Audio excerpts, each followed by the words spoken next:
नमस्कार, 12 बजे 12 बड़ी खबरों में आप सभी दर्शकों का स्वागत है और मैं हूं आपके साथ अखंड राय। और आप देख रहे हैं उत्तर प्रदेश का तेजी से बढ़ता हुआ digital platform IBC 24 Uttar Pradesh Uttarakhand. 12 बजे की महत्वपूर्ण खबरों की शुरुआत करते हैं। उत्तर प्रदेश में विधानसभा सत्र चल रहा है और इस सत्र में लगातार जो विपक्ष है वो सरकार को घेरने का काम कर रहा है और सवाल खड़े कर रहा है। इसी को देखते हुए समाजवादी पार्टी के विधायकों ने सरकार पर कानून व्यवस्था को लेकर के कटाक्ष किया और सवाल उठाए, लेकिन इसको लेकर के सूबे के डिप्टी सीएम ब्रजेश पाठक ने समाजवादी पार्टी को ही कटघरे में खड़ा कर दिया है और उन्होंने बोला कि समाजवादी पार्टी भटकी हुई पार्टी है। आपको बता दें उन्होंने क्या कुछ कहा, आपको सुनाते हैं कि डिप्टी सीएम ब्रजेश पाठक ने समाजवादी पार्टी के आरोपों पर क्या कुछ कहा है। देखिए, विपक्ष पूरी तरह से डिरेल्ड है, उनको कुछ पता ही नहीं है। उत्तर प्रदेश पूरे राष्ट्र में नंबर 1 राज्य के रूप में स्थापित होने जा रहा है। डेवलपमेंट से लेकर लाइन ऑर्डर से लेकर सब कुछ बेहतर हो रहा है। उनके आंखों पर जो चश्मा है उन्हें उतार करके देखना चाहिए कि समाजवादी पार्टी के कार्यकाल में गुंडई, अराजकता, दंगे, बहू बेटी की इज्जत आबरू खतरे में, प्लाट मकान दुकान कब्जा करना, व्यापारियों से चौथ वसूली करना, उनको याद नहीं आ रहा है कि आप उत्तर प्रदेश बदल चुका है। सर, डीजीपी नियुक्ति पर भी सवाल उठाया जो आप तो पूरी बात बता चुका हूं। हमारी सरकार कानून व्यवस्था से लेकर डेवलपमेंट से लेकर इंफ्रास्ट्रक्चर से लेकर नंबर 1 पर काम कर रही है। डिप्टी सीएम ब्रजेश पाठक थे और इन्होंने सवाल समाजवादी पार्टी से ही पूछ लिया कि आपको अपने कार्यकाल में झांक करके देखना चाहिए कि किस तरीके का माहौल था, क्या स्थितियां थी, क्या दंगाई नहीं थे या महिलाओं के खिलाफ अपराध नहीं होते थे। तमाम सवाल उन्होंने खुद समाजवादी पार्टी पर ही उठा दिए और इन्होंने कहा कि इनको दृष्टि दोष भी हो गया है। आपको बता दें डिप्टी सीएम केशव प्रसाद मौर्य ने भी समाजवादी पार्टी पर करारा हमला बोला है। उन्होंने कहा है कि समाजवादी पार्टी अपराधियों को पैदा करने वाली पार्टी है, इनको दृष्टि दोष हो गया है। अगर ये लोग महाकुंभ में जाकर डुबकी नहीं लगाएंगे तो इनको आने वाले लोग, आने वाली जनरेशन कभी माफ नहीं करेगी। क्या कुछ कहा है डिप्टी सीएम केशव प्रसाद मौर्य ने, आपको सुनाते हैं। समाजवादी पार्टी अपराधियों को पैदा करने वाली फैक्ट्री है, इनको दृष्टि दोष हो गया है, इसलिए अपने आंख का इलाज कराएं, दिमाग का इलाज कराएं और महाकुंभ की जो सच्चाई है उसको देखें और आस्था की डुबकी लगाएं। नहीं लगाएंगे तो शायद उनको आने वाली पीढ़ियां भी, वर्तमान तो माफ नहीं करेगा लेकिन आने वाली पीढ़ियां भी। काफी भीड़ महाशिवरात्रि को लेकर प्रयागराज में उमड़ने, स्वागत है सबका। प्रयागराज महाकुंभ में व्यवस्थाएं चुस्त और दुरुस्त हैं, सबका स्वागत है। वहाँ भव्य, दिव्य, अद्भुत, अलौकिक महाकुंभ है और ये अध्यात्म की चरम सीमा तक पहुंचने का एक अवसर है और जो लोग आ रहे हैं उनका सबका स्वागत है। उनकी सेवा में कोई कमी न रह जाए, इसके लिए सरकार ने निर्देश दिए हैं और सारी व्यवस्थाएं की जा रही हैं। सदन में भी काफी चर्चा रही महाकुंभ की, ये भी कहा गया। तो डिप्टी सीएम केशव प्रसाद मौर्य को आप सुन रहे थे और किस तरीके से वो समाजवादी पार्टी पर ही आरोपों की बौछार कर रहे थे और जिस तरीके से भव्य और दिव्य कुंभ की बात कर रहे थे और सभी श्रद्धालुओं के स्वागत की भी बात करते हुए केशव प्रसाद मौर्य नजर आए, क्योंकि जिस तरीके से श्रद्धालुओं की लगातार भीड़ बढ़ती जा रही है, अपने आखिरी पड़ाव पर है। और यूं कहें कि कल महाशिवरात्रि के दिन अपना एक आखिरी और स्नान बचा है, अमृत स्नान, इसलिए वहां पर करोड़ों की तादाद में लोग पहुंचते हुए नजर आ रहे हैं। 64 करोड़ के करीब यह आंकड़ा पार हो चुका है और लगातार संगम पर श्रद्धालुओं का जनसैलाब उमड़ता हुआ दिखाई दे रहा है। सभी चाहते हैं कि अपने आखिरी दिन जो महाकुंभ का जो बचा हुआ है इसमें वो पहुंच करके इस पावन जो पर्व है महाकुंभ का, इसके वो प्रतिभागी बन सके। इसीलिए लगातार वहां पर श्रद्धालुओं की भीड़ है, क्योंकि कल के बाद जो महाकुंभ है वो अब समाप्त हो जाएगा और जिस तरीके की बातें की जा रही थी कि आगे बढ़ाया जाएगा, फिलहाल ऐसी कोई खबरें नहीं और इसका खंडन भी किया गया है और कल महाकुंभ समाप्त हो जाएगा। लेकिन आज आखिरी वक्त है, आखिरी समय है। कल के बाद वहां पर अमृत स्नान या कोई स्नान नहीं बचेगा, इसलिए सभी लोग चाहते हैं कि वहां पहुंच करके आस्था की डुबकी लगाएं। अब चलते हैं अपने सभी सहयोगियों के पास। हमारे आदर्श हमारे साथ जुड़े हुए हरदोई से। आदर्श, कौन सी बड़ी खबर है हरदोई से आज की? अखंड जी, मैं बताना चाहूंगा कि आज वो आजम खां के बेटे अब्दुल्ला आजम खां की रिहाई हो चुकी है, जो कि कड़ी पुलिस सुरक्षा के बीच में उनको आज यहाँ से कड़ी मुक्ति यहाँ से ले जाया गया है। हमारे साथ में जो वरिष्ठ समाजवादी पार्टी के नेता हैं, हम उनसे जानना चाहेंगे कि आज उनकी रिहाई को लेकर वो क्या कहेंगे।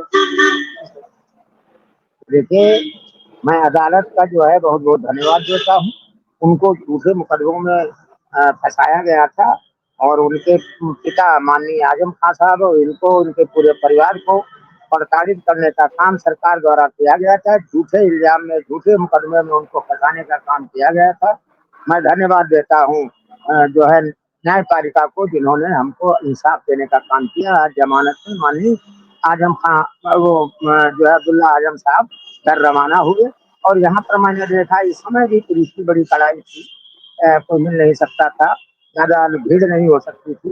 लेकिन मैं धन्यवाद देता हूँ यहाँ के प्रशासन को भी कोई किसी तरीके की जो व्यवस्था नहीं हुई है। और न्यायपालिका ने तो हमको इंसाफ दिया है और मुझे पूरा विश्वास है आने वाले समय में भी मुझे इंसाफ मिलेगा। ये काफी दिन तक यहाँ कारागार में रहे, इसके लिए आप क्या कहेंगे? अब काफी कारागार रहे, ये कानून है, कानून के अंतर्गत उनको रखा गया है, कह गए। अब जहाँ जेल का नाम जब होता है वहाँ कुछ असुविधा तो है, जेल तो जेल है। वो उन्हें जो कठिनाइयां आई हैं उसको उन्होंने झेला है, लेकिन उस पर हम क्या कहते आदर्श हैं, जेल तो जेल है। आदर्श कुछ सवाल है। आदर्श सवाल ये है कि देखिए, जमानत मिलना और आरोप मुक्त होता दो मुक्त होना दो अलग अलग चीजें हैं। जमानत मिली है, आरोप मुक्त नहीं किया गया है, तो ऐसे में क्या अब्दुल्ला आजम के लिए ये कह देना कि देखिए न्यायपालिका तो न्याय के लिए काम करती है। फिलहाल पक्ष विपक्ष की बातें होती है और विपक्ष इस तरीके के तमाम आरोप लगाता रहता है कि उनको प्रताड़ित किया जा रहा है, फंसाया जा रहा है। न्यायपालिका का ये कार्य है कि जो लोग भी दोषी हैं उनके खिलाफ कार्रवाई की जाए और जो लोग इसमें बागी नहीं है या फिर जो उनको जिस तरीके से उनके ऊपर आरोप लगे अगर वो सिद्ध नहीं होते तो उनको आरोप मुक्त किया जाए। फिलहाल क्या आरोप मुक्त तो हुए नहीं है और आप वरिष्ठ नेता भी हैं कब, लेकिन सवाल आपसे ये है मेरा कि हाल फिलहाल में समाजवादी पार्टी में और आजम खां के परिवार को लेकर के भी कई एक तरीके से अलग मैसेज और बातें आती हैं कि आजम खां से समाजवादी पार्टी को जो करना चाहिए था आजम खां को लेकर के और उनके परिवार को लेकर के कुछ स्टैंड समाजवादी पार्टी ने नहीं दिखाया। आप किस पर क्या राय? देखिए, समाजवादी के हमारे बड़े नेता हैं आजम खान साहब और माननीय मुलायम सिंह जी के वो साथी रहे, फाउंडर मेंबर हैं, सबको श्रद्धा उनसे है, सबके दिल में है।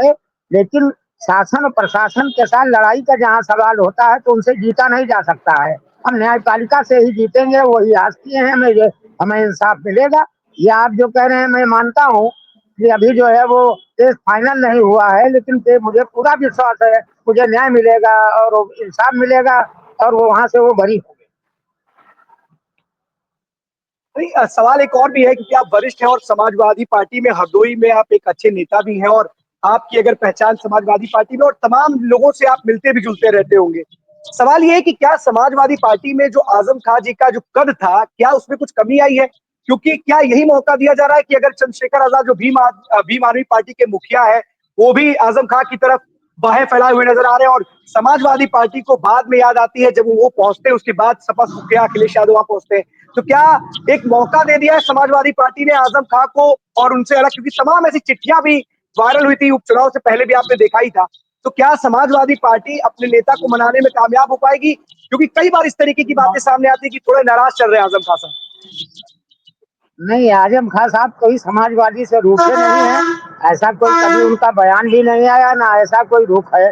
और ये परेशानी जो उनको दी गई, उनके जो मुकदमे झूठे लादे गए हैं, इससे उनका और सम्मान बढ़ा है, उनका कद बढ़ा है। बड़े नेता थे और बड़े नेता होकर वो उभरेंगे। अभी तक तो वो पूरे उत्तर प्रदेश के थे, लेकिन मुझे यकीन है वो पूरे देश के नेता हैं।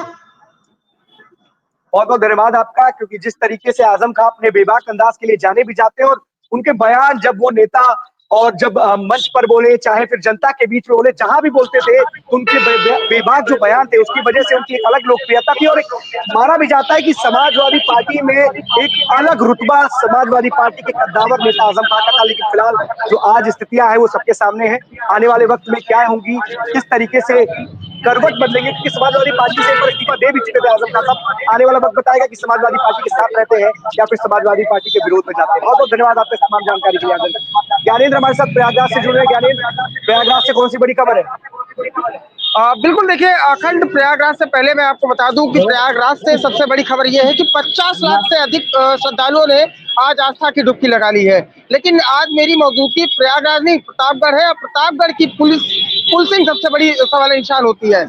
पहले मैं फुटेज वो दिखाना चाहूंगा जो मैं 1 महीने से मैं नहीं दिखाना चाह रहा था। फुटेज आप देखिए, ये फोटो आप देखिए कि क्या दर्शाता है ट्रैफिक को लेकर के, और क्या ये लोग फोटो डालते हैं, किस तरीके से अपने आला अधिकारियों को भ्रमित किया जा रहा है, वो देख लीजिए, फिर आगे बात की जाती है।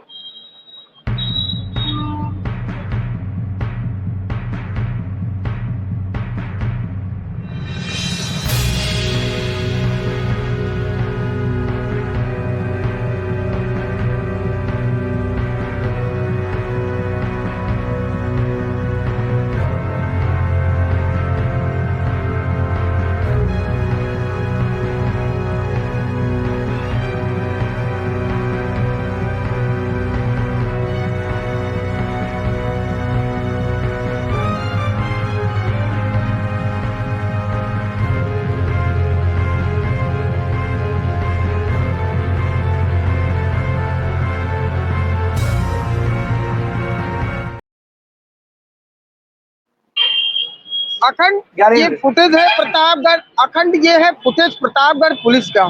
फोटो आपने देखी, 1 नंबर की जो फोटो थी वो यातायात को दिखाने के लिए और यहाँ के शहर के मार्केटों में ये घूम रहे हैं। ये प्रतापगढ़ के एडिशनल एसपी दुर्गेश सिंह और उनके साथ में आला कर्मचारी भी हैं। और सबसे बड़ी चीज यातायात को ये बात करेंगे। देखिए, मैं इससे पहले भी काफी बार यातायात को लेकर के प्रतापगढ़ की पुलिसिंग पे सवालिया निशान खड़े करता रहा हूँ। सबसे बड़ी बात ये है, एक ड्रोन शॉट है इनका, ये ड्रोन शॉट 22 फरवरी का है और सुबह 11 बजे का, और सुबह 11 बजे की मार्केट कभी नहीं खुलती। बात करते हैं, मेन पॉइंट्स ये है महाकुंभ को लेकर के जिस तरीके से प्रतापगढ़ की पुलिसिंग लोगों के साथ दुर्व्यवहार कर रही है, सबसे बड़ा सवाल निशान खड़ा होता है।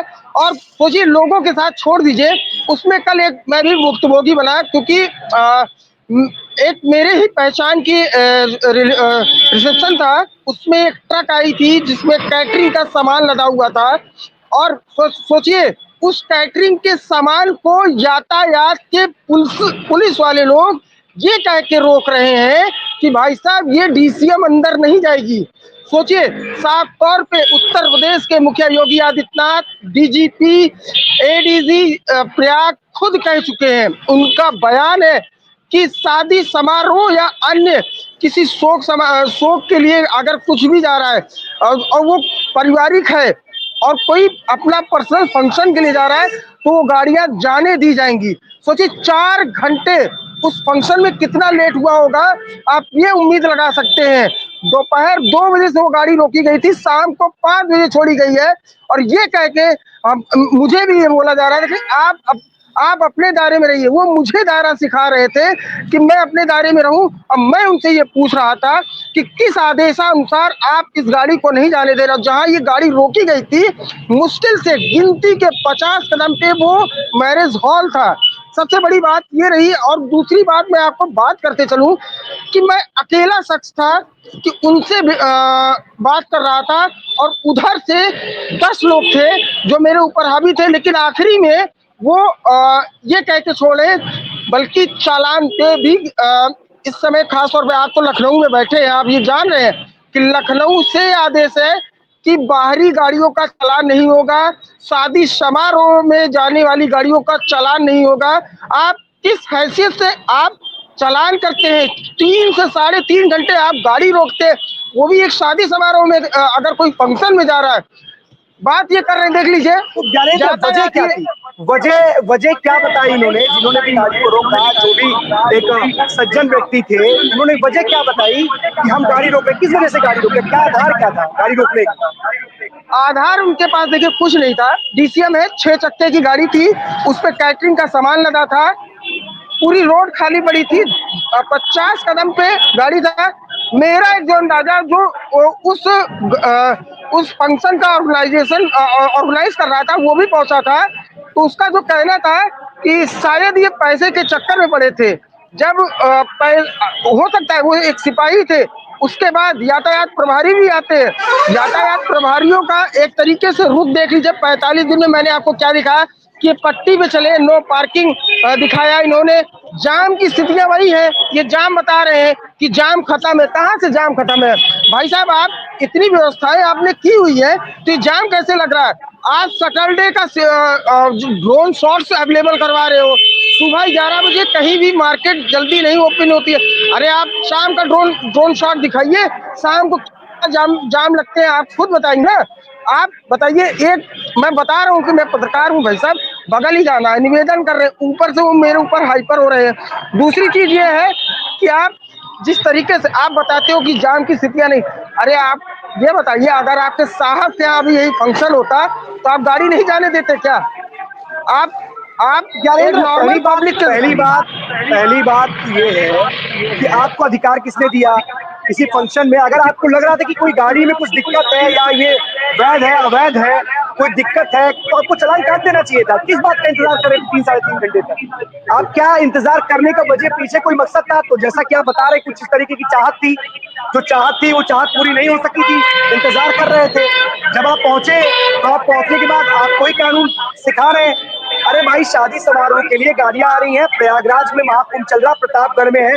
आपके तो एसडीएम साहब कहते हैं प्रयागराज में महाकुंभ है, प्रतापगढ़ में तो कोई व्यवस्था हो या ना हो। पहले तो यही कह रहे थे एसडीएम साहब आपके, आप भी बिल्कुल बताया था बिल्कुल आपने। सदर और अगर बिल्कुल आज की डेट में 50 कदम की दूरी पर एक गाड़ी जो कि एक शादी समारोह के लिए जाती है, मान लेते हैं कुछ चीजें ऐसी होती है, कभी कभी दिक्कतें पैदा हो जाती है, तो क्या आपको उनका सहयोग करना चाहिए और जान की स्थिति पैदा कर देनी चाहिए? देखिए, चालान काटना है तो चालान काटते हैं आप, चालान काटना था तो बिल्कुल। आपको चालान काटते हैं आप। किसने किसी को इंतजार करा रहे थे? आपकी मंशा क्या थी? और अगर अधिकारी बिल्कुल, होने के नाते आप अपने अधिकार क्षेत्र में रह करके उसका दुरुपयोग करेंगे तो क्या आपके खिलाफ कार्रवाई नहीं होनी चाहिए? क्या आप मनमानी करेंगे? आप किसने अधिकार दिया आपको किसी के खिलाफ कार्रवाई करने का? अगर आपको लगता था वहां पे कुछ गलत हो रहा है, अवैध है वो गाड़ी, तो आपको चालान करने की इंतजार किस बात का था? अधिकार क्षेत्र में रह के अधिकारी का दुरुपयोग करोगे, अपने अधिकारों का दुरुपयोग करेंगे आप। बिल्कुल अखंड, देखिए मैंने आपको पहले ही बताया था, सदर एसडीएम का कहना था कि महाकुंभ तो प्रयाग में हो रहा है, प्रतापगढ़ से क्या लेना देना, अव्यवस्थाएं अभी भी है। पुलिस वाले मुझे मेरा दायरा बता रहे हैं कि आपको ज्ञानेन अव्यवस्था तो रहेगी। जिस जिले के अधिकारी और वो भी आला अधिकारी किस तरीके से कार्य करेंगे तो अव्यवस्था का तो वहां पर अंबार लग जाएगा। आप वहां पर कॉपरेट करने के लिए है कि लोगों को परेशान करने के लिए है? अगर समस्या की जान की स्थिति बन रही थी तो भी आप चालान काट देते कि आप अवैध तरीके से यहाँ पे आए, लेकिन आप किसी को परेशान कर रहे हो। शादी समारोह किस जगह पे लिखा है? किस आपके पास कौन सा ऐसा आदेश है जिसके तहत आपने किसी गाड़ी को रोका है, किसी को परेशान किया? कौन है बोलो? भाई आदेश है आपके पास लिखित में? वो लिखित आदेश दिखाइए किसी के पास है तो। लिखित आदेश इनके पास कुछ नहीं है, मौखिक आदेश कहा जाता है। मौखिक आदेश कौन से मौखिक आदेश? कहाँ मौखिक आदेश में है? मौखिक आदेश कौन सा आदेश माना जाता है भाई? कहाँ मौखिक आदेश चलते हैं? कौन सी जगह पे लिखा था कि मौखिक आदेशों का पालन किया जाए? बताए कोई आदमी, कोई अधिकारी आकर के पूछे, उससे पूछे कि मौखिक आदेशों का पालन किया जाए किस जगह पे? रिटर्न में अगर कोई आदेश नहीं है तो उन आदेशों का कोई मतलब नहीं है। और अगर किसी तरीके का कोई प्रोटोकॉल था तो आपको उसको अवगत कराना चाहिए था। आप अपनी मंशा, मैं जानता हूं कि लोगों की मंशा क्या है, कुछ चाहत है, वो चाहत पूरी नहीं हुई होगी, तो आपने उस चाहत के रूप में आपने सोचा कि कुछ ना कुछ वसूली हो जाए, और अगर आप पहुंचे तो लगा कि यार ये तो व्यक्ति पहुंच गया। एक छोटा सा मैं आपको दिखा दे रहा हूँ, देखिए एम्बुलेंस आ रही है और आप खुद स्थिति देख लीजिए, जाम की स्थिति। ये बताते हैं कि ये पूरा एरिया जो है क्लीन रहना चाहिए। अयोध्या मार्ग है, बिल्कुल कह रहा हूँ कि आप बिल्कुल करिए। अब ये बताइए, ये डीसीएम घुस आई है,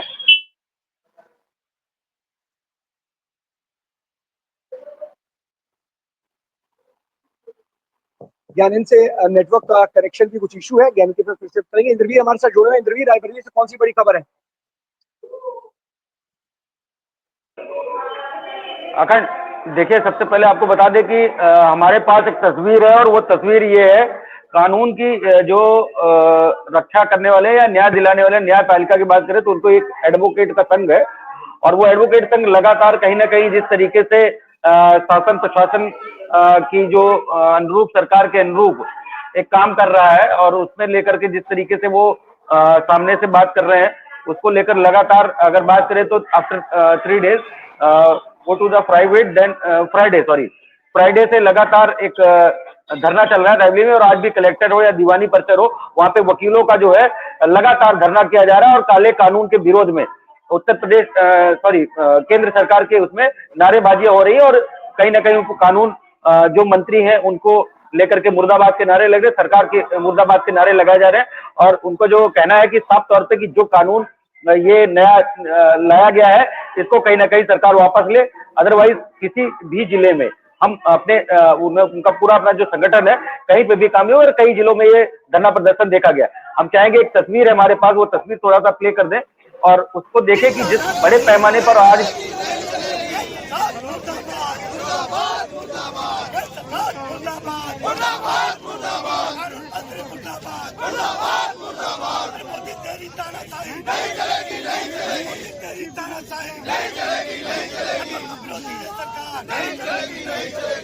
विरोधी है सरकार, नहीं चलेगी, नहीं चलेगी। काला कानून वापस लो, वापस लो, वापस लो। काला कानून वापस लो, वापस लो, वापस लो।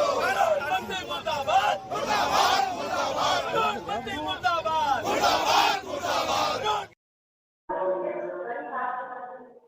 जी अखंड। इंद्रवीर, एक सवाल है कि एक अजब सी स्थिति इस देश में पैदा हो गई है।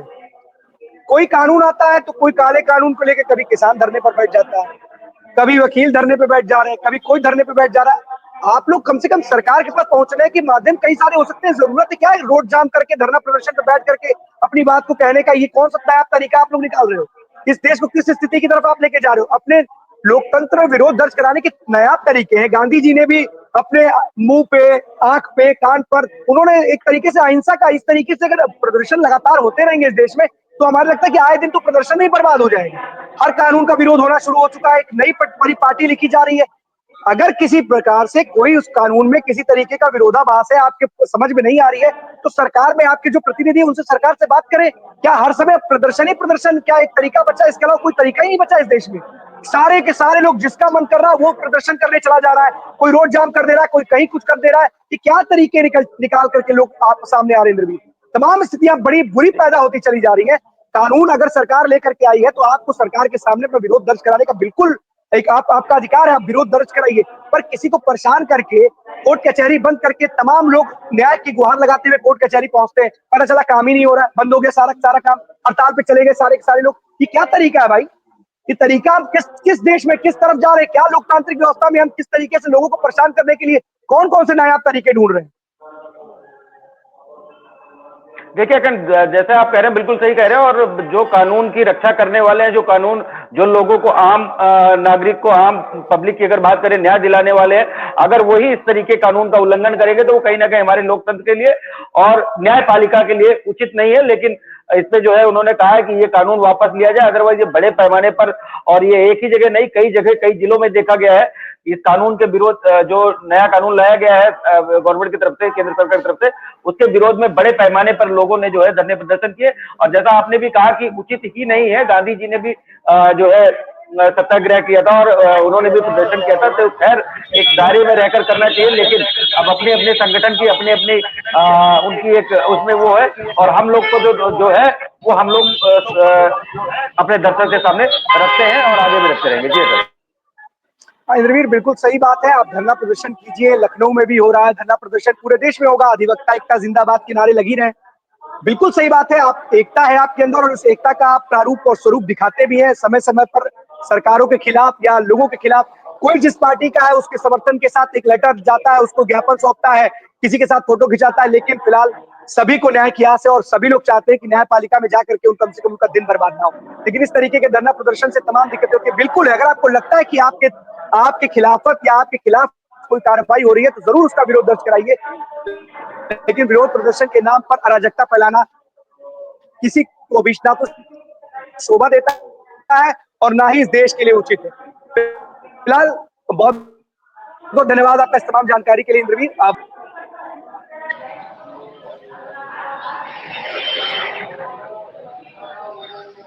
अमनीश, आवाज आ रही है आपको? बिल्कुल बिल्कुल अखंड बताइए, कानपुर से कौन सी बड़ी खबर है?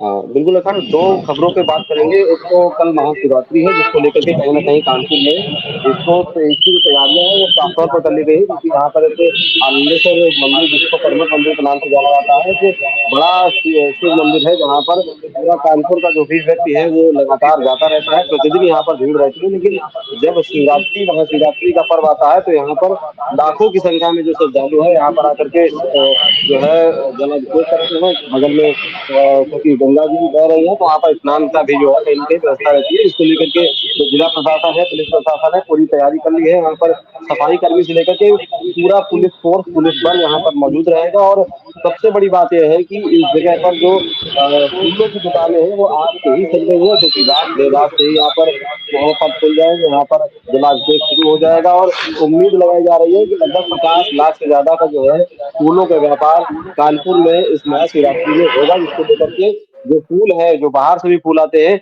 वो भी कहीं ना कहीं आ गए हैं। और विशेष रूप से आप जानते हैं कि धतूरे का, गुलाब का, कमल का और सफेद फूल का कहीं ना कहीं इस महाशिवरात्रि में उपयोग किया जाता है। तो इन सभी की जो दुकानें हैं पूर्ण रूप से यहाँ पर सज गई हैं। वहीं अगर दूसरी खबर की बात की जाए तो अखंड, आपको पता होगा कि कुछ समय पहले यहाँ पर बिकरू कांड हुआ था, जिसमें कई लोग जो है, कई पुलिसकर्मी घायल भी हुए थे और कुछ लोगों की मौत भी हो गई थी। इसके बाद में इस बिकरू कांड को बनाने वाला, जो बिगड़ू कांड करने वाला जो विकास दुबे था, उसको पुलिस ने फिलहाल जो है एक मौत के घाट भी उतार दिया था। तो उसमें एक बात सामने आई है कि अब पुलिस जो है, एक ट्रेनिंग पुलिस जो है करवाएगी, जो एनएसजी के कमांडो है वो ट्रेनिंग करवाएंगे उनको, जो पुलिसकर्मी उनको सिखाया जाएगा कि किस तरीके से, अगर इस तरीके से कोई हमला होता है, किसी तरीके का कोई इस तरीके से अगर पुलिस के ऊपर कोई फायरिंग की जाती है तो उस वक्त कैसे बचा जाए, इसको लेकर के एनएसजी कमांडो लगातार जो है पुलिस के साथ संपर्क में है, लगातार उनसे बातचीत हो रही है। और कानपुर में हो सकता है कि अप्रैल से इसकी शुरुआत भी हो जाए और इस तरीके की ट्रेनिंग समय समय पर दी जाएगी कि अगर इस तरीके का माहौल क्रिएट होता है तो कैसे पुलिसकर्मी बचे और किस तरीके से जवाबी फायरिंग कर सके। बिल्कुल अवनीश, बहुत बड़ी चुनौती पुलिस के सामने होती है जब किसी अपराधी के पास या अपराधी को गिरफ्तार करने के लिए दबिश देती है पुलिस, क्योंकि जिस तरीके से बिक्रू कांड हुआ था उसके बाद पूरे देश में एक अलग ही पूरा का पूरा जो माहौल बन गया था, वो एक अलग माहौल, क्योंकि जिस तरीके से पुलिस के जो एक आला अधिकारी थी उनकी हत्या कर दी गई जब पुलिस दबिश देने के लिए विकास दुबे घर पहुंची थी। फिलहाल इस तरीके की ट्रेनिंग पूरे देश में और सभी पुलिसकर्मियों के लिए बहुत आवश्यक है, क्योंकि जिस तरीके से पुलिसकर्मी, क्योंकि एक हमारे जाबाज जो हमारे पुलिस के जो अधिकारी थे एसटीएफ के, उनकी भी मृत्यु हो गई थी जब वो अपराधियों के खिलाफ एक एनकाउंटर को अंजाम दे रहे थे। तो इस तरीके से कहीं ना कहीं पुलिस के सामने एक बड़ी चुनौती होती है अपराधियों के खिलाफ कार्रवाई करते हुए। तो कहीं ना कहीं इस तरीके की कार्रवाई के लिए और एनएसजी के जो जवान है, इस तरीके की ट्रेनिंग बहुत उचित है। बहुत बहुत धन्यवाद आपका इस तमाम जानकारी के लिए। ज्ञानेंद्र हमारे साथ फिर से जुड़ चुके हैं प्रयागराज से। ज्ञानेंद्र कंटिन्यू करें। बिल्कुल अखंड, देखिए अखंड आवाज आ रही है? बिल्कुल आ रही है ज्ञानेंद्र, बताइए। बिल्कुल, देखिए अखंड, बात तो उस समय डिस्कनेक्ट हो गया था। तो मैं यही कह रहा था कि देखिए जिस तरीके से प्रतापगढ़ पुलिस है सवालिया निशान में रहती है। ये इनका कहना ये है कि 12 घंटे से ड्यूटी कर रहे हैं, थक जा रहा है। अरे भाई साहब, आप क्या बात कर रहे हैं? 18 घंटे प्रयागराज में जो वहाँ जवान लगे हैं, जो वहाँ उत्तर प्रदेश की पुलिस लगी है, आप जो है कह रहे हैं कि 12 घंटे की ड्यूटी में हम थक गए। एक चीज ये बताइए, पुलिस से क्या क्यों क्या इंग्लैंड के ब्रिटेन की पुलिस से है लोग? बिल्कुल बिल्कुल, जो प्रयागराज में जो ड्यूटी कर रहे हैं, क्या उत्तर प्रदेश पुलिस के जवान नहीं है क्या? वो कहाँ के जवान? क्या ब्रिटेन से आए, क्या वहाँ के लोग अलग से आए काम करने वाले? अरे किस बात के बहाने बनाते हो यार? अगर आपके पास जिम्मेदारी दी गई है तो उस जिम्मेदारी का निर्वहन करें कि बहानों की बौछार लेकर के आओगे, बहानों का पूरा मार लेकर के आओ। काम नहीं करना, बता दो काम नहीं कर सकते। सुनिए अखंड, कल एक चौकी इंचार्ज मुझसे कह रहे थे कि आप अपने दायरे में रह के बात करिए और आपका दायरा ये नहीं है कि आप मुझसे सवाल पूछ सके। तो ये मुझे सवाल ना पूछना, मतलब ये था, इनका ये स्टेटस है कि आप एक पत्रकार से भी कह रहे हो कि आप सवाल नहीं पूछ सकते। के चौथे स्तंभ के रूप में हम लोग जाने जाते हैं। पहली बात तो आपको बता दें, अगर आपको जानकारी नहीं है और शायद आपका कद भी नहीं है कि उस बारे में आप जानकारी प्राप्त कर सके, आपसे सवाल पूछना ना पूछना एक अलग बात है। आप कह सकते हो कि कोई दिक्कत हो तो बिल्कुल जरूर बताइए, लेकिन आप कौन होते हैं हमें ज्ञान देने वाले? हम आपसे ज्ञान लेने आए हैं, आपसे ज्ञान लेने के लिए खड़े हैं, आपसे ज्ञान ले रहे हैं। वहां पर आपको तो समझना चाहिए, जो चीजें पूछी जा रही है वो बताइए। अगर कौन सा आदेश है, रिटन आदेश था, वो दिखाते हैं आप। आपसे ज्ञान लेने के लिए खड़े हैं। बिल्कुल बिल्कुल अखंड, देखिए पहली चीज मैं आपको क्लियर कर दूं कि साफ तौर पे पहले तो मुझे बहुत दबाने की कोशिश की गई, दूसरा फिर उसके बाद आई गई बात हुई, फिर उसके बाद मुझे वो लोग मैनेज करने का प्रयास किए, लेकिन मैं अकेले था। उनके साथ यातायात प्रभारी भी आ गए थे, चौकी इंचार्ज भी आ गए थे, उनके पूरे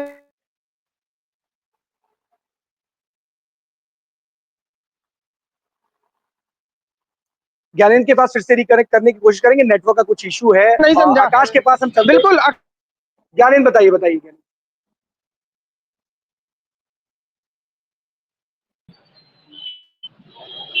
ज्ञानेंद्र आवाज आ रही है आपको? बिल्कुल अखंड, कि इनका कहना है। बताइए ज्ञानेंद्र, आवाज आ रही है? आ रही बताइए। बिल्कुल, देखिए इनका कहना साफ तौर पे कि 12 घंटे से हम लोग ड्यूटी कर रहे हैं, थक जाते हैं। भाई साहब, आपके ADG Prayagraj Bhanu Bhaskar, IG Mahakumbh, DIG, SSP Mahakumbh, DM Mahakumbh, ये ऐसे अधिकारी हैं कि आप उनसे सीख लीजिए। आपके एक अधिकारी हैं कि क्रिकेट से खेलने से छुट्टी नहीं पाते हैं और और बताएंगे कि मेरे यहाँ ट्रैफिक की व्यवस्था चुस्त दुरुस्त है। आप झंडियों और डोरियों पे आप नो पार्किंग लगा रहे हो। मैंने शुरू में कहा था कि इस प्रतापगढ़ पुलिस को राजकीय सम्मान दिया जाए कि राष्ट्रीय सम्मान, फिलहाल इससे ऊंचा सम्मान हो तो उसको भी एक बार खोजने का प्रयास करके इनको जरूर दिया जाएगा। और तीसरी चीज ये है कि अखंड आप ये सोचिए कि जिस तरीके से प्रयागराज, मैं हाथ साफ करता हूँ, प्रयागराज पुलिस, अयोध्या पुलिस और साथ में बनारस, आप साथ में जोड़िए सुल्तानपुर पुलिस की पुलिसिंग कितनी अच्छी है, ये सोचने वाली बात है। लेकिन जो मेन जिला है, बॉर्डर्स के जिले हैं, उनमें सबसे अगर मैं बात करूं तो माइनस वाला रैंक प्रतापगढ़ पुलिस को दिया जाएगा। अरे भाई साहब, आपको सिर्फ 8 किलोमीटर मैनेज करना है, आप 8 किलोमीटर नहीं मैनेज कर पा रहे हो। भाई जब वो ड्यूटी का टाइम देख रहे हैं कि 12 घंटे 18 घंटे काम करना है, 12 घंटे काम करना है, तो कहाँ मैनेज करेंगे? इतना तो ज्ञानी हम लोग भी देखते देखते समझ गए हैं। टाइम देख करके, घड़ी देख करके अगर जो व्यक्ति काम करेगा, वो भी इतने एक महाकुंभ चल रहा है, वो भी उत्तर प्रदेश में चल रहा है, वो भी सबसे बड़ी बात है प्रतापगढ़ से कुछ ही दूरी पे चल रहा है, और वहाँ के लोग टाइम देख रहे हैं कि 12 घंटे काम कर रहे हैं भाई, 24 घंटे में बहुत मेहनत कर रहे हैं, हम तो थक गए, हमारा पैर में दर्द होने लगा, तो क्या करें हम? काम तो कर ही नहीं सकते। बाकी जो अधिकारी, जो जवान हमारे सुरक्षा में लगे हैं प्रयागराज महाकुंभ में, इतनी बड़ी तादाद को मैनेज करने के लिए, उनको कोई दिक्कत नहीं है, इनको बहुत दिक्कत है 12 घंटे में।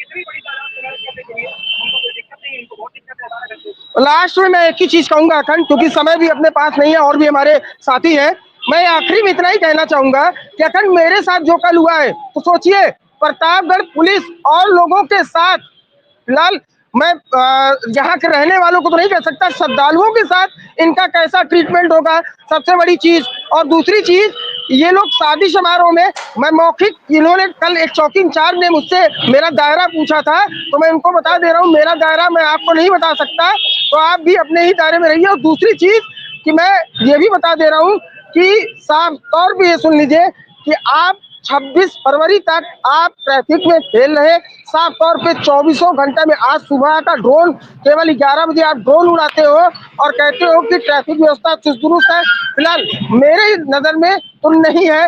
मैं उससे लाखों गाड़ियां प्रतापगढ़ से ज्यादा प्रयागराज में जा रही हैं, वहां की मैनेजिंग से यहाँ की मैनेजिंग में बहुत अंतर है।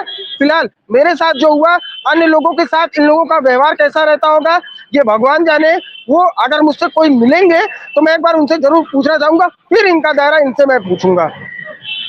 ज्ञानेंद्र, एक बार एक काम करिएगा, जिले के जो सबसे आला अधिकारी हैं पुलिसिया विभाग के, उनके पास जाइएगा और इस पूरे मामले से अवगत जरूर कराइएगा, बताइएगा कि आपके जो अधीनस्थ जो कर्मचारी हैं वो हमसे हमारा दायरा पूछ रहे हैं। क्या आप आला अधिकारी होने के नाते, जिले के कप्तान होने के नाते, क्या आप हमसे हमारे दायरे के बारे में, हमारे अधिकार क्षेत्र के बारे में पूछेंगे? आप अगर मैं कुछ गलत कर रहा हूं तो आप मुझसे जरूर पूछ सकते हैं। अगर मैं कोई जेन्युइन बात कर रहा हूं तो क्या मेरा दायरा पूछा जाएगा मुझसे कि मैं किस दायरे में रहकर काम करूं या ना करूं? दूसरी चीज कि अगर अधिकारी होने का इतना रुआब है आपके अंदर, इतना घमंड है कि हम कुछ भी करेंगे, आप कुछ हमारा नहीं कर सकते हो, तो गलतफहमी बिल्कुल निकाल दीजिएगा दिमाग से, 100% निकाल दीजिएगा। हमें किसी को करने कराने के लिए नहीं है। हमारा उद्देश्य ये है कि जो भी लोग दिक्कत में है, परेशानी में है, वो पुलिस के पास जाते हैं। किस लिए जाते हैं? अपनी समस्या का समाधान के लिए जाते हैं ना। अगर आप किसी को बिना वजह 3.5 घंटा खड़ा करोगे, किसी के कार्यक्रम में देरी हो जाती, अगर किसी एक ऐसे परिवार में शादी हो रही है और पुरुष केटरिंग के सामान की वजह से उस शादी में किसी तरीके का व्यवधान पैदा होता, तो जिम्मेदारी किसकी होती? क्या इतनी मानवता नहीं बची आप में? आपके इस देश में नहीं बची है? शादी बारात में किस तरीके की स्थितियां पैदा हो जाती है, क्या आप नहीं पता आपको? क्या आपके अंदर इतनी भी अंदर संवेदना नहीं बची है? आप दायरा पूछ रहे हो। अगर कोई व्यक्ति आपसे आके पूछा तो आप दायरा पूछोगे किसी से? बिल्कुल। वो अखंड एक चीज और कहना चाहूंगा कि वो चौकी इंचार्ज मुझसे कह रहे थे कि आपका सामान नहीं है तो आप इतना ना बोलें। सोचिए, वो मेरा फ्रेंड है, अगर मैं अपने दोस्तों के लिए नहीं खड़ा हूंगा तो किसके लिए खड़ा हूंगा? पहली चीज। दूसरी चीज, प्रोग्राम तो ऑलरेडी 10 बजे के आसपास शुरू हुआ था अखंड, मैं भी उस प्रोग्राम में था, अवेलेबल था, मैं वहां मौजूद था। 10 बजे के आसपास प्रोग्राम शुरू हुआ। उन्होंने ऑलरेडी पूरा प्रोग्राम एक तरीके से इन्होंने कह सकते हैं कि खराब कर दिया था। जो हमारे मित्र के गेस्ट आ रहे थे वो खाली ही पेट लौटे हैं और कुछ रुके हैं। जब उनको ये जानकारी हुई कि ऐसा ऐसा हो गया था तो वो कुछ गेस्ट रुके हैं और जो खाना खा के गए, उसको नुकसान काफी लगा है। वो हम आप कभी वैसे बता देंगे, लेकिन ज्ञानेंद्र, उसको शायद नुकसान उनके काफी होगा। परिवार के या किसी उनके अधिकारी के लड़के या लड़की की शादी होती, शायद इस बात का आभास होता उनको कि एक शादी एक बाप के लिए, एक पिता के लिए कितना बड़ा एक पर्व होता है। महाकुंभ अगर हम इस जिम्मेदारी के साथ अपना रहे हैं और कर रहे हैं, उसकी व्यवस्था में लगे हैं, तो एक लड़की के पिता के लिए किस तरीके की व्यवस्था होती है शायद इनको अंदाजा नहीं है, संवेदना भी नहीं है, क्योंकि 12 घंटे ड्यूटी देके टाइम देके काम करने वाले लोग हैं। इन्हें इस बारे में क्या अंदाजा होगा किसी घर में क्या हो जाएगा। कई बारातें लौट जाती है इस उत्तर प्रदेश के, क्या तमाम देश से खबरें आती है खाने की वजह से। क्या इज्जत सम्मान रह गया होगा बेटी के पिता का, क्या इस बात की कल्पना है आप में? बस केवल और केवल आपको अपनी संवेदना, अपने एकांत से मतलब है, आपको किसी दूसरे की संवेदना से, उसके भाव से कोई मतलब नहीं है। उसकी मान मर्यादा, उसके सम्मान से आपका कोई लेना देना नहीं है। मैंने आपसे शुरू में कहा था अखंड कि अगर इनके साहब क्या अगर ये फंक्शन होता ना, तो वहां पे 6 टायर नहीं 10 टायरा भी पहुंच जाता, तब कोई बड़ी गाड़ियों का ऐसी नो एंट्री जैसी चीजें नहीं होती है। इनके साथ क्या होता तो मैं कह तो रहा हूँ 10 टायरा 16 टायरा पहुंच जाता, ये 6 टायरा था, छोटी गाड़ी थी। ज्ञानेंद्र, देखिए स्थितियां हैं और ऐसे लोगों की वजह से जो पुलिस पे सवाल खड़े होते हैं कि हमारी जो जवान है, पुलिस के जो जवान है, वो लोगों के साथ दुर्व्यवहार करते हैं। और इस तरीके की तस्वीरें जब आती हैं, अगर कोई मदद करने पहुंचता है तो उनके साथ ही इस तरीके का अभद्र व्यवहार किया जाता है कि वो उसको बयान नहीं कर सकता। आम जनता के साथ प्रतापगढ़ पुलिस और वहां के जो अधिकारी हैं वो किस तरीके का बर्ताव करते होंगे वो तो आपने खुद बयान कर दिया, लेकिन फिलहाल इतना जरूर कहेंगे कि इन अधिकारियों के मन में थोड़ी संवेदना, इन कर्मचारियों के मन में थोड़ी संवेदना और मानवता होनी चाहिए। किसी बेटी के पिता से जाकर के पूछो जिसके घर में बारात आने वाली होगी, उसके दिल पर क्या बीत रही होगी। आपका एक छोटा सा फैसला, एक गलत फैसला कितने लोगों को दुखी कर सकता है, कुछ क्या कुछ करा सकता है, शायद आपको इस बात का अंदाजा नहीं है। फिलहाल जिले के जो सबसे बड़े अधिकारी उनसे इस बारे में जरूर अवगत करेंगे और पूछेगा कि आखिरकार आपकी पुलिसिंग किस तरीके का अगर आम आदमियों के साथ व्यवहार करेगी तो क्या संदेश जाएगा। बहुत बहुत धन्यवाद आपका तमाम जानकारी के लिए। आकाश हमारे साथ जुड़े हुए पीलीभीत से। आकाश, कौन सी बड़ी खबर है पीलीभीत से? अखंड जी, आपको बताना चाहेंगे पीलीभीत सदर क्षेत्र की एक महिला ने एसपी को शिकायत पत्र दिया है, जिसमें जरताब रजा खान रजा के द्वारा एक सोशल मीडिया पे वीडियो वायरल हुआ है, जिसमें महिलाओं के प्रति अभद्र भाषा का प्रयोग किया गया है। भगवान श्री राम को लेकर भी अभद्र भाषा का प्रयोग किया गया है। इसको लेकर आज एसपी क्या उन्होंने शिकायत की है, उच्च अधिकारियों से शिकायत की है। इन लोगों के खिलाफ कार्रवाई की जाए और इनके खिलाफ गंभीर से गंभीर धाराओं में मुकदमा दर्ज कराया जाए, जिससे जो समाज में लोग हैं के खिलाफ भड़कने का एक मौका दिया जा रहा है। ऐसे जो गलत कृत्य करने वाले लोग हैं इनके ऊपर कार्रवाई की जाए। इसको लेकर आज एक महिला ने एसपी को शिकायत पत्र दिया है, जिसको लेकर इन लोगों के खिलाफ कार्रवाई की मांग की है। आकाश, क्या पुलिस ने कोई एक्शन लिया है इन लोगों के खिलाफ जिन्होंने इस तरीके का कार्य करने का प्रयास किया है? इस तरीके से कहीं ना कहीं देखिए माहौल खराब होता है, ऐसे पोस्ट, किसी भी वायरल पोस्ट की वजह से पूरा का पूरा माहौल खराब हो जाता है। तमाम जगह से ऐसी तस्वीरें भी आती है। फिलहाल पुलिस ने इन लोगों के खिलाफ कोई कार्रवाई की है या नहीं की? अखंड जी, अभी वो लोग आए थे, उन्होंने एसपी को शिकायत पत्र दिया है, उनसे काफी देर तक बात भी होती रही है। उन्होंने जो बताया है कि पुलिस अधिकारियों ने उनकी बात को अच्छे से सुना है, समझा है और जल्द से जल्द ऐसे लोगों के खिलाफ कार्रवाई के लिए उन्होंने आदेश करेंगे। बिल्कुल आकाश, पुलिस अधिकारियों को, जो भी लोग हैं इस तरीके के दोषी, क्योंकि माहौल खराब करना अपने आप में पूरे प्रदेश का माहौल खराब करने जैसा होता है। सोशल मीडिया पोस्ट आजकल कितना ज्यादा, सोशल मीडिया की वजह से तमाम गंदगियां और कहें कि एक भ्रामकता फैलाने की वजह से तमाम घटनाएं घटित हो जाती है। इसलिए इस पर विशेष ध्यान देने की जरूरत है और ऐसे लोगों को चिन्हित करके उनके खिलाफ कार्रवाई करने की जरूरत है। बहुत बहुत धन्यवाद आपका इस तमाम जानकारी के लिए आकाश। 12 बजे 12 बड़ी खबरों में आज के लिए बस इतना ही। कल एसपी सिंह हमारे साथ जुड़े हुए सुल्तानपुर से। एसपी सिंह, कौन सी बड़ी खबर है सुल्तानपुर से आज की?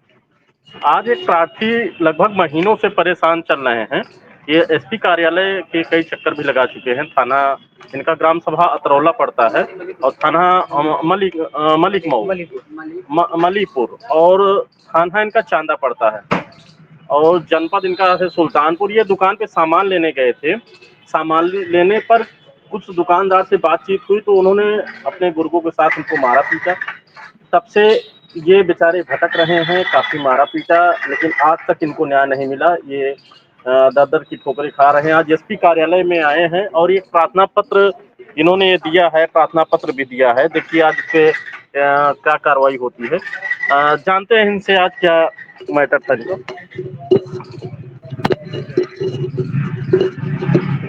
बताएं भैया। हमारे कार्रवाई में जैसा मेरा भाई दुकान पे गया रास्ते में आ रहा था, दुकान पे सामान लिया तो वो लोग ना गाड़ी भिड़का के मारने चालू कर दिया, मार दिया बहुत ज्यादा। तो हमको पता चला तो हम लोग लेने गए थे, तो हम लोग भी मारने चालू किए। अब गांव के लोग जो जुटना छुड़ाने के लिए तो वो लोग भी मारने लगा, तो वो लोग भी अपने बचने के लिए कुछ किए। ये तो कब की घटना है और पुलिस ने किस पर कोई कार्रवाई क्यों नहीं की है, क्या वजह बता रही है पुलिस? कामरो जो किया मैंने, पुलिस यही बता रही है कि आज पकड़ेंगे कल पकड़ेंगे। हमको 1 महीना 10 दिन से पुलिस यही कह रही है। हमारा भाई बीएचयू में तो भर्ती है, अभी तक बोल नहीं रहे हैं। तो आखिरकार वजह क्या बता रही है, कब पकड़ेंगे? अगर क्या अपराधी जो है, जो इस तरीके की वारदात को अंजाम देकर के चले गए हैं, क्या भाग गए हैं, अंडरग्राउंड हो गए कि पुलिस की पकड़ से बहुत दूर चले गए कि पुलिस को मिल ही नहीं पा रहे ये हैं? देखिए, पुलिस ये कुछ कर नहीं बीएचयू पा में रही जो नहीं है काफी गंभीर रूप से, देखिए मोबाइल पे आपको दिखता होगा, काफी गंभीर रूप से घायल हैं और बीएचयू में एडमिट हैं। तो एसपी सिंह लेकिन कर क्या रहे हैं फिर? पुलिस के आला अधिकारी वहां के क्या कर रहे हैं? उनको क्या नहीं दिख रहा है कि पीड़ित अगर इस तरीके से बात कर रहा है, आकर के अपना पक्ष रख रहा है, तो क्या हमें उन लोगों पे कार्रवाई नहीं करनी चाहिए? बीएचयू में कोई एडमिट है, उसको गंभीर चोट आई होगी तभी तो एडमिट है। क्या कार्रवाई के नाम पर, क्या शून्य बने घूम रहे हैं आप? देखिए, आज इस मुद्दे पे एसपी साहब से इनका प्रकरण रखा जाएगा। अभी हम आए एसपी कार्यालय पे, कई दिनों से इनको भटकते हुए देख रहे थे, तो आज हमको लगा कि इनकी खबर पब्लिश करना चाहिए। बेचारे बिल्कुल एसपी हमको सिंह लगा पूछिएगा कि अगर आम जनता अगर इसी तरीके से न्याय की गुहार लगाने के लिए थानों के चक्कर काटती रहेगी, एसपी दफ्तर के चक्कर काटती रहेगी, तो मतलब एक क्या रह महिला जाएगा? भी हैं, महिला भी हैं, ये काफी दिनों से हमारा आदमी है। क्या ये दर्द नहीं दिख रहा है इनको? कुछ नहीं सुनवाई हो तो भैया हम काम करें। बिल्कुल आप मत रोइए, आप मत रोइए। बिल्कुल आपकी बात आगे पहुंचाने का कार्य जरूर करेंगे हम लोग और आपकी बात दिखाएंगे भी। लेकिन एसपी सिंह जरूर पूछिएगा वहां के अधिकारियों से कि क्या आपको इन पीड़ितों का दर्द नहीं दिखाई दे रहा? इतने बार चक्कर काटते हुए आपके पास आ रहे, गुहार लगा रहे, उसके बाद भी आप न्याय के नाम पर इनको क्या दे रहे हैं? ठेंगा दिखा रहे हैं आप? क्या कारण है जो इतने दबंग लोग हैं इस तरीके का कार्य करके चले गए, तो क्या उनके खिलाफ कोई कार्रवाई नहीं बनती है? अगले बता रहे 1 महीना 10 दिन हो गया, तो कर क्या रहे इतने दिनों से? आज देखते हैं एसपी साहब का इस मुद्दे पे बात किया जाएगा उनसे कि देखिए इस प्रकरण में क्या होता है क्या नहीं होता। अभी एसपी साहब तो फील्ड पे थे, अभी जस्ट एसपी कार्यालय में उनका आगमन हुआ है। अभी इनका इस मुद्दे पे देखते हैं, बात करते हैं इनसे क्या कार्रवाई करते हैं। बिल्कुल एसपी सिंह जरूर बात कीजिए और पूछिए कि आखिरकार वजह क्या है कि इतने दिनों तक अगर एक अपराधी के खिलाफ इस तरीके से गुहार लगाई जा रही है तो कार्रवाई क्यों नहीं हो रही है? अगर इनके पक्ष के भी लोग दोषी है तो इनके खिलाफ भी कार्रवाई कीजिए, बिल्कुल कीजिए अगर इन्होंने कुछ गलत किया है। लेकिन अगर कोई व्यक्ति अस्पताल में इतने दिनों से पड़ा हुआ है, उसकी गंभीर हालत है, तबियत उसकी स्थिति ठीक नहीं है और वो बार बार गुहार लगा रहे, उनके परिवार के लोग वो दर्द बयां कर रहे हैं, उनकी आंखों के आंसू आपको नहीं दिखाई दे रहे हैं, उनके खिलाफ कार्रवाई नहीं बनती है? बिल्कुल पूछिएगा और पूछिएगा कि आखिरकार कब तक कार्रवाई होगी। बहुत बहुत धन्यवाद आपका इस तमाम जानकारी के लिए एसपी सिंह। 12 बजे 12 बड़ी खबरों में आज के लिए बस इतना ही। कल हम आपके सामने फिर से होंगे हाजिर, तब तक के लिए दीजिए हमें इजाजत। धन्यवाद।